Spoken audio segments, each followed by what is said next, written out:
a special presentation of LLBN with archaeologists Dr. Lawrence Garrity and Dr. Doug Clark. Excavating the Bible. Welcome to Excavating the Bible. This edition of a TV broadcast on archaeology and the Bible. We do this program to connect the Bible and archaeology, ancient history, and we do so to increase our understanding and our appreciation for the Bible. I'm Doug Clark. I direct the Center for Near Eastern Archaeology at La Sierra University, and I am joined to talk this week about our site archaeologically, and that is Tall al Umayri in Jordan, and the Bible, biblical connections. Dr. Kent Bramlett, who is the chief archaeologist at the site and who teaches archaeology at La Sierra, and Dr. Larry Garrity, who is the former president of La Sierra, founding director of this project, and a co-host of our program. We are thinking this time, in this edition, about the Iron Ages. And if we want to connect archaeology to biblical texts, especially the largest portion of the Bible, we're talking the Iron Ages. So it's really central. We've talked about the Bronze Age. The connections are there, but one has to stretch them just a little bit in terms of time. Iron Ages, that's Old Testament. So what comes before, what goes after the Iron Ages? And then we want to think about the Iron Ages themselves. Well, really biblical history begins back in the Bronze Age. So we have to go before the kingdom of Israel into the time of the patriarchs. And we usually associate Abraham with either the end of the early Bronze Age or the middle Bronze Age. So around 2000, something to short 1800, right, some right, in fair that enough. range. Yeah. But beginning with then we have the Exodus and Moses, the whole coming out from Egypt. This is late Bronze Age. That's right, so that's still what we call Bronze Age. Right, right. The Iron Age begins with the story of the Judges. Okay. And that period of chaos within the political system. Okay. Egypt has withdrawn from the land of the Bible. They had been the imperial power preceding this and provided some stability, but when they pull back, it's a tribal free-for-all. And you used chaos. You used the word chaos. So that's the bookend at the beginning of the Iron Ages. What about at the end? Where should we say the Iron Ages end? I'm using plural, Iron Ages. I mean, I guess we could say Iron Age, but we're going to get more detailed in a minute. What happens after that, so that we can have the other end of the bookend? You know, it's another period of chaos, isn't it? Because as far as the Israelites are concerned, because they're carried off into captivity, first by the Babylonians and then by the Persians. And so that's the end of the Iron Age. We get into Babylonian and Persian periods. And so we're talking what century, what time period? The 6th century, maybe. In the 500s. That's right. Right. We begin identifying the periods by these dominant powers. So the Persian period, the Hellenistic period. So we use this language of metals, and before that stone. We use this language of metals, but after the Iron, and Iron Age is kind of in the middle here. Right. And then after the Iron Age we go to what? Babylonian, Persian, Greek, Romans. I expect you could tuck some other little ones in there, but Byzantine, and then Byzantine, and we then get Islamic. into the Christian, Islamic, and then into the modern world. So let's go back to the Iron Age itself. Let's locate it chronologically. We've done that from about 1200 BC to what, 500? Could we use 500? I think some people would carry that a little bit further. But for most of the biblical history, that's what we're talking about. Right. The Iron Ages. What historically can we know about the Iron Ages? And if we're thinking about biblical, we're moving, you talked about Judges, that's a period of chaos. Where does that lead? Where does that lead? Where does that lead until we get to the end of the Iron Ages? Well, the monarchy emerges out of the period of the Judges. There's a couple of false starts. Saul doesn't quite succeed. David establishes the line of David, House of David. And it carries on through with the kingdom of Judah, at least, until the Babylonians.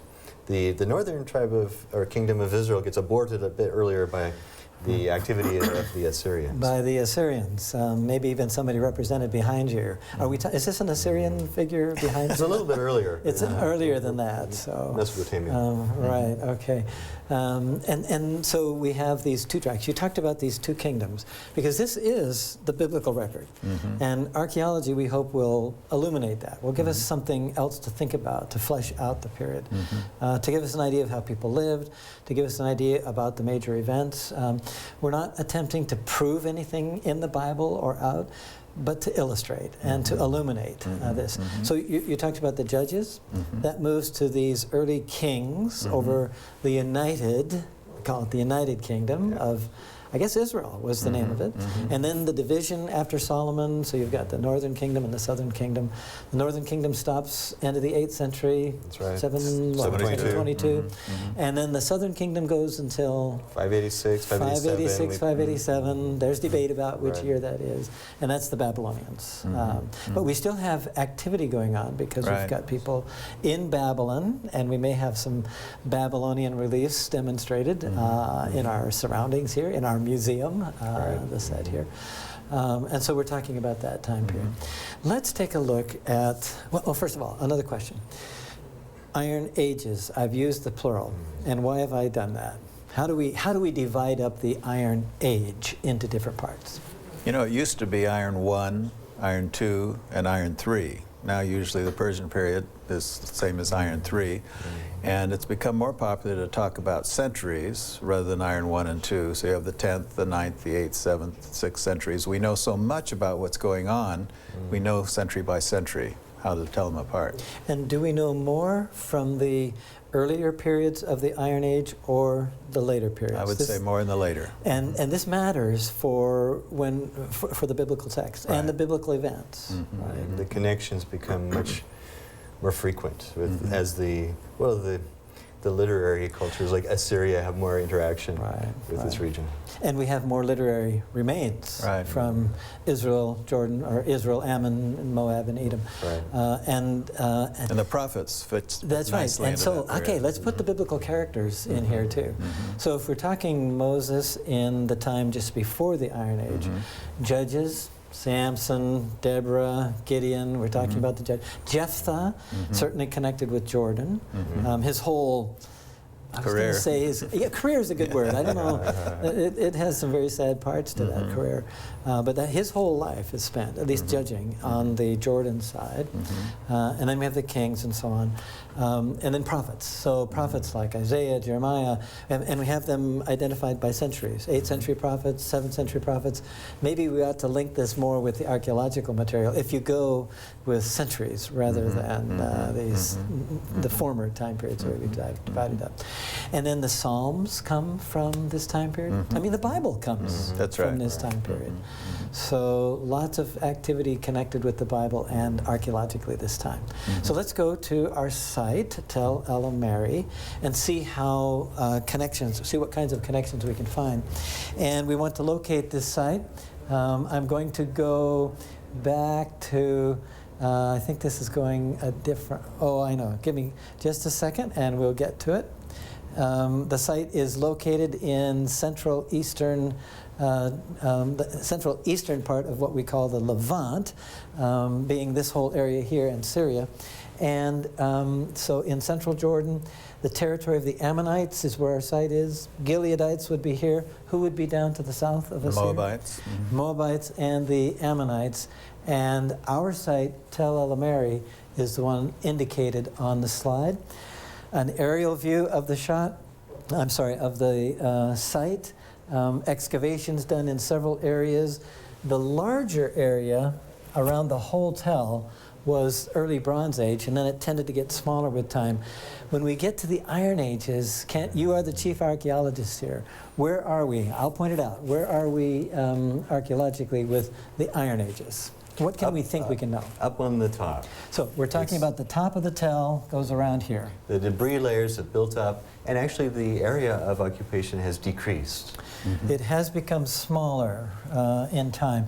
Even in the Iron Age, it seems to have become smaller. So loss of importance, loss of significance. We do think it's a site that's mentioned in the potentially in the judge's story of Jephthah, the judge. But we can get to that shortly. The house, the four-room house. One of the major discoveries. Larry, this looks like you standing in the corner. Is this true? Tell us about this I've house. often been put in corners. You've been put in the corner by your parents? Yes. Yes, right.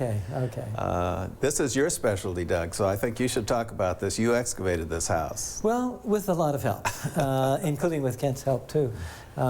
You're standing in one of the long rooms. There are 3 of them, a central one, and then the other one here. I'm sitting on a stone here. Dr. Larry Herr from Canadian University College in Alberta, Canada, is sitting on what seems to be an animal pen. 1 room, 2, 3, and then the 4th room is the broad room in the back. Usually storage took place there. We'll see this in a painting representation. Called 4-room, this had 2 stories, so it's not the total number of rooms. It's the 4 rooms we can see, we can recognize, we have some kind of evidence for on the ground. And so if we look at it today, we've tried to make it at least sort of look like it did then. So we've put posts here.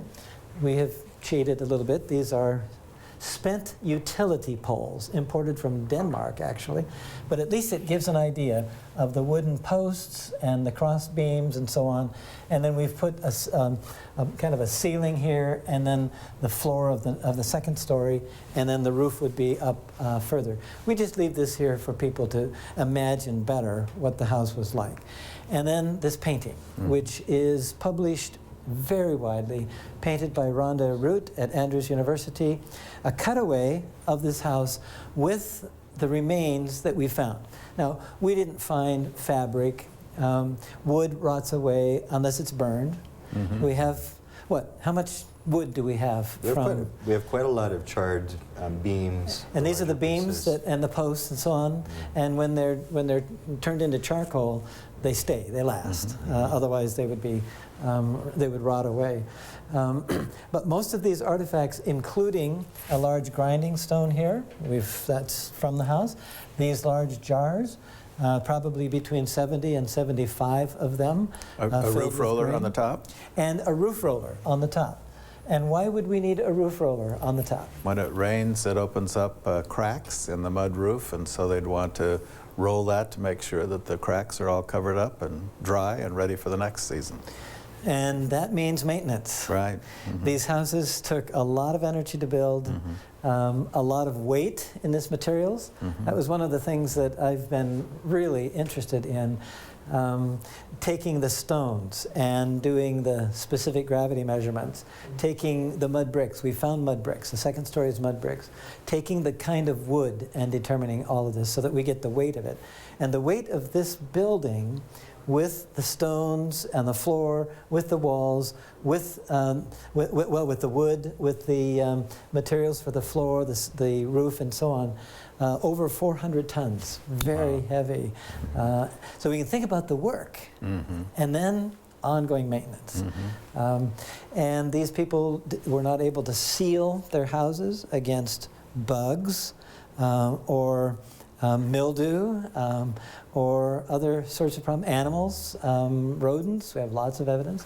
In fact, maybe we'll have time to talk about some evidence we have of rodents and their competition with the inhabitants of these houses. This house has given us, since it's one of the earliest of this kind of house, it is the best preserved house anywhere. This kind of house. From this period. That's right. And it was preserved because the 2nd story of mud brick was knocked down over the top by a military assault. And we know it was military because we have one of the daggers. We have a dagger here from that. And Larry, you may want to hold that. And you can actually see where the thing was pinned into the handle. This is one of 5 bronze pieces that were found in the house, along with bones, lots of small charcoaled fragments of bones. We think of 4 individuals, and we've done some DNA analysis on them. We have more work to do. I think that's a good way to put it, because we only have been able to channel this through the mother's side. Right. So we'd like to do more, but it appears that, at least with what we know now, that was one outlier. I thought it would be an interesting story, but, a story of deep pathos, but a story that would tell of a family that died somewhere, maybe on the 2nd story, maybe on the roof, and then when the fire came up from underneath and burned the wood, cremated them actually, and then everything crashed down, small bones scattered everywhere. But it turns out that one may be an outlier, and so may not be tied. Maybe a servant, maybe someone from an opposing force, hard to know. So we're still working on that story. Tremendously important though, because archaeology is not just about dirt, and stones and pottery. It's about human beings. It's about human beings that we identify as people of the Bible.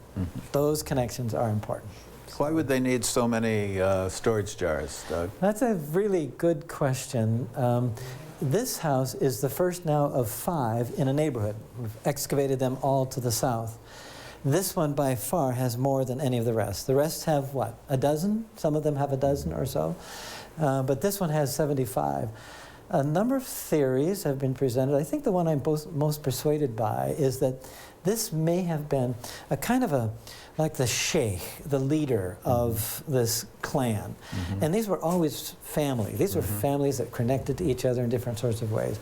And so this may have been the one, might even think of some of the biblical stories of the person we call the Goel.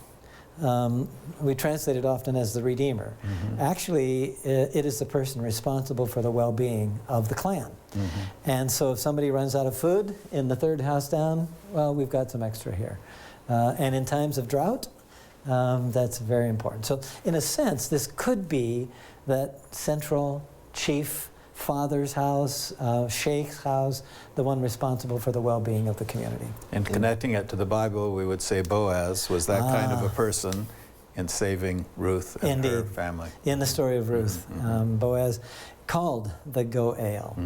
And then, of course, if one takes that language and pushes it theologically, God takes the language of Goel, the one ultimately responsible for the well-being of his people. It's such a great connection to this house, such a good illustration of how people, or we could talk about God, take care of others. Supposing people would want to look at one of those storage pots, where could they come? Oh, that's a great question.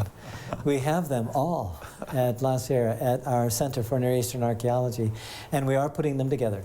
Kent has archaeology classes. Students spend some time. They're laid out on tables. We know the vessels that most of them belong to, and so we are looking for volunteers to help us. 3D puzzle. Without the picture. That's right. That's right. But this house has told us so much about daily life in biblical times. Again, this doesn't necessarily prove one thing or another, but it certainly illustrates how people in Bible times lived. We kind of have this Western, sanitized, clean, vacuumed view of how people lived. Not so. Living in the dirt. These floors are dirt floors. All kinds of bugs and other kinds of critters. Maybe this is a good time. There's that little box. We're not going to open the box. You're going to have to take our word for it on this one. But inside are 5 small rat skulls. They're only about this big. And these 5 rat skulls came from one of those large jars. It wasn't from the house, but it was from nearby, and from a few hundred years later. These rat skulls represent rodents that got into the top of the jar, probably were happy for quite a while, enjoyed the food, but couldn't get out. And so they died. And I've thought about these as illustrations of the competition to survive, which I think is, again, an unsanitized perspective on life in Bible times. Who do you have competing, or what do you have competing with the grain that you spent so much time planting and caring for and harvesting? You've got rats, you've got rodents, you have bugs, you've got mildew, you've got all kinds of things. I don't know. And you give some of it to the animals. what percentage would make sense, Kent? What's the range of percentage of grain that you actually harvest that the humans eat? Below half? It would certainly be below half. Right. And you have to think of saving the grain too for planting. Right. Perhaps our cache of grain in this building was for a future It's for something like that. It's for something like that. Okay, let's look at one of those large storage jars. It's about 3 feet tall. This is one that is put together. We have lots more to do. A view of the western part of the site. And I think, Kent, if we were to talk about the early part of the Iron Age, and the part that Tall al Umayri connects to the most, it would be the time of the Judges. It would. And so this is the western part, and we have, talk about what's here. Here is your building. This is Kent's temple, okay? This is the late Bronze Age temple. What happens from here? There's Doug's house. Yeah, then we have the first of we call it transitional community period, because it's really bridging the end of the Bronze Age when this collapse of empires occurred. Egypt began pulling out. The tribal communities which had been in the area, the Ammonites, early Ammonites, also began settling in villages, as did the Israelites to the west of the Jordan River. And this community then is a small walled community. It's fortified. We know that was necessary because they died in the conflagration when they were attacked. And so we have a series of houses. We've got the first one here, another one here, and on around. We have a slightly later house that's emerging. We're very interested in this structure over here, dating from maybe 50 years later. Still from this time period we call the time of the Judges, or the earliest part of the Iron Age. It is. So it may help us bridge this time period and connect it with the later events. Now you talked about fortifications. You didn't use the word, but there's this village, there's this wall around it. Is it different in Jordan, which would be where the Ammonites start showing up, than it is in Israel on the opposite side of the Jordan River? Our best villages from this time period west of the Jordan River are not fortified to this extent.